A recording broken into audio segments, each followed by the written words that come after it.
Unit 3.1 Homeostasis. Homeostasis.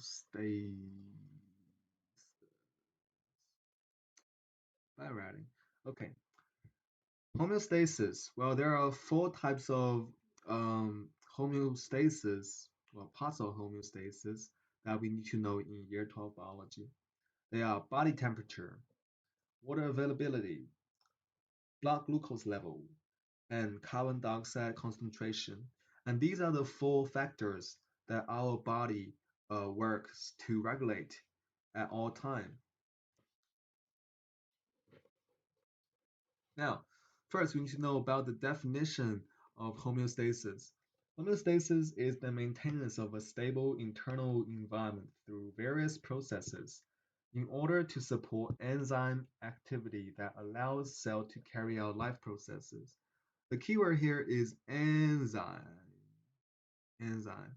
Why do we have homeostasis? Why is our body temperature always, well, relatively constant at around 38 degrees?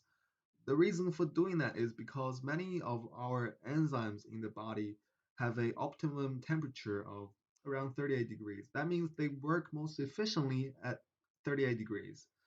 If we have a fever, right, our body temperature rises and it goes above 38 degrees. The enzymes are no longer at their optimum temperature. Thus, they're not going to work as effectively. The body doesn't want that. Bad. That's why we have thermal regulation, a process by which the body regulates the body temperature um, by means. There are two types, well, organisms do this. Two types of ways. Two ways organisms do this. The first is endotherm. We humans, we're endothermic organisms. So when we get too hot or too cold, what we do is either sweat if it's too hot or shiver if it's too cold. So we respond to these environmental temperature changes by altering internal respiration levels and physical actions. And we humans, we do this, sweating, shivering, but not all animals do this, right? Here's a human. Not all animals do this. Now, for example, a crocodile. Let me draw a crocodile. A croc. Ooh, that's tough. Okay. Oh, terrible. You get the point. A big crocodile. When a crocodile gets too hot, it doesn't sweat. What it does is by changing the location, its surrounding. So when it gets too hot, it probably go into the water where it's colder. If it's too cold, you just come out and lay on the soft sand and have a big, nice sun bath.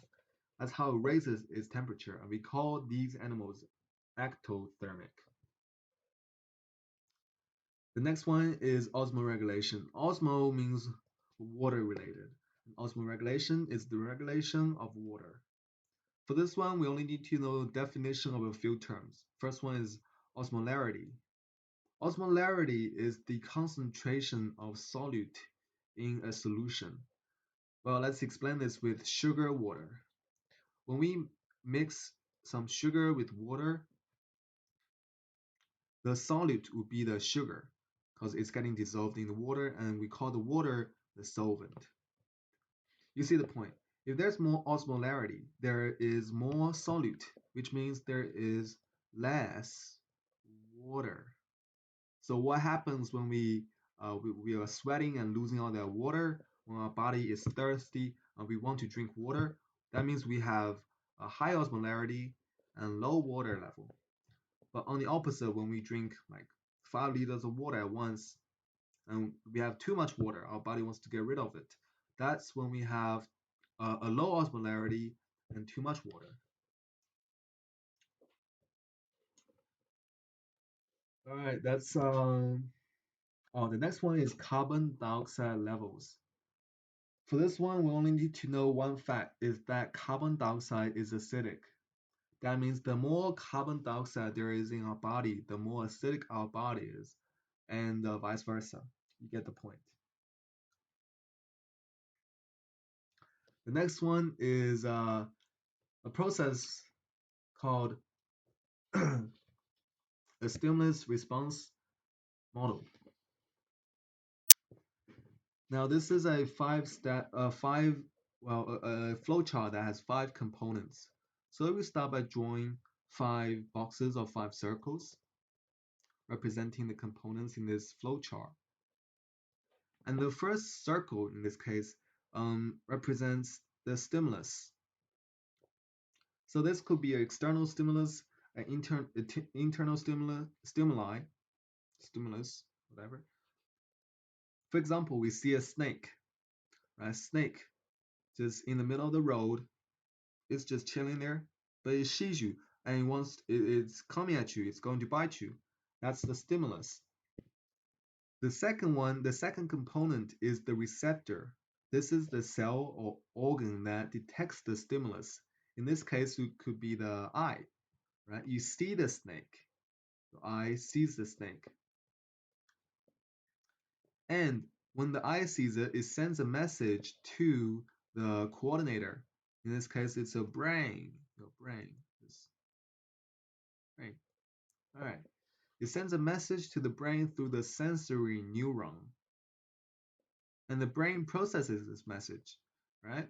The brain processes and knows it's like, oh, frick, it's not anything. It's a snake. That's not a a cat or dog there.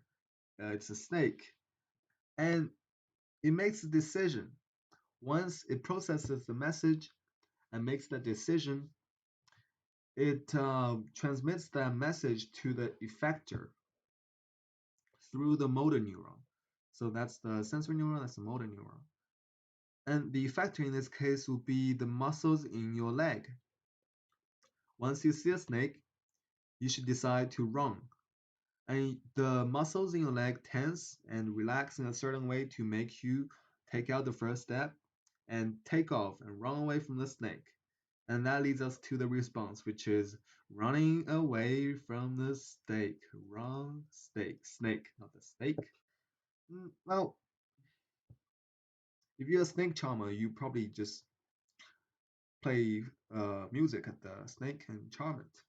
But the normal response in this case is to run away from the snake and get as far away from possible.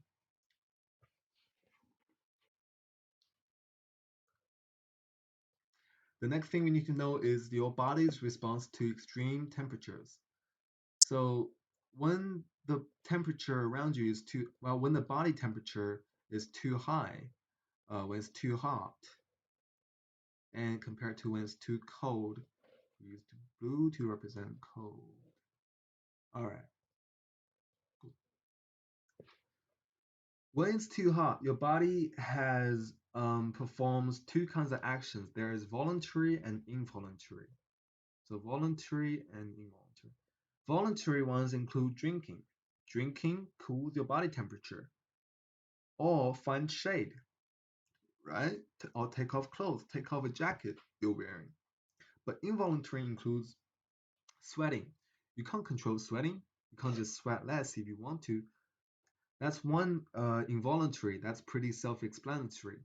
The second one you probably don't know is vasodilation. This is when the um, this is when the arterioles in your body, the blood vessels go closer to your skin, right?